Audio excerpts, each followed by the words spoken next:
Becoming an intentional parent challenge day 19.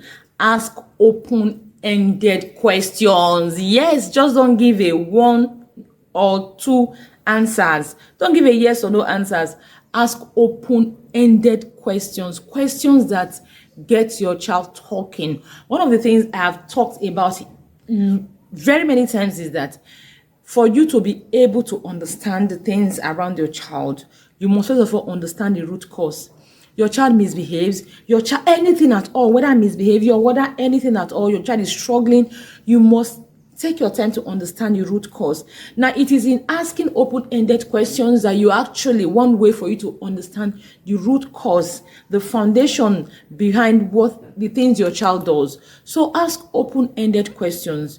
You want to ask a question, just don't ask a monosyllabic question. No, ask questions in such a manner that, yep, your child talks and explains, and at the end of the day, they are going to tell you exactly what you want to hear, or rather what you're looking for. Now, open-ended questions actually promote meaningful dialogue and helps you understand your child better. Yes, because when you ask open-ended questions, your child is answering your conversation. For very many parents, they don't have much conversations with their children, and the reason is there is nothing to talk about. You just ask, how are you? Fine. How was school? Fine. Those are not open-ended questions. Those are closed-ended questions. Questions that your child just give an answer to no. Now you're actually going to ask open-ended questions to give room for meaningful dialogue. No, if you're a parent who you feel, oh, my child and I, we don't really have long conversations because of not so good conversationist. No, you want to try open-ended questions, and as they answer the question, you want to listen and ask more questions. And you see, at the end of the day, you and your child, you are going to have meaningful.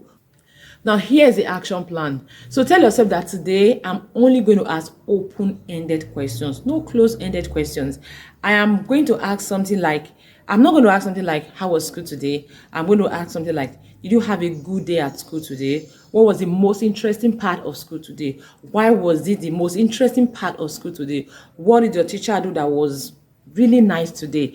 What did your teacher do that was really special today? What about your classmates? You are going to ask those questions that will get your child talking. Like, for example, what was the most interesting thing about school today?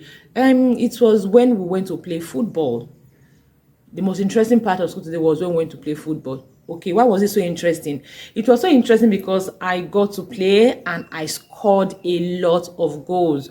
Whoa, you scored a lot of goals? That's beautiful. So how many goals did you score? You scored 5 goals. 5 goals, that's a lot. So how did you score the goals? Which of those football skills did you put to practice that made you score a lot of goals? You realize that we're having long conversation. It is not like, how was school today? School was fine. Nah, that's closed-ended questions. How was school today? Fine. How are you? Fine. No. So tell yourself that today is all about open-ended questions and long, meaningful conversations.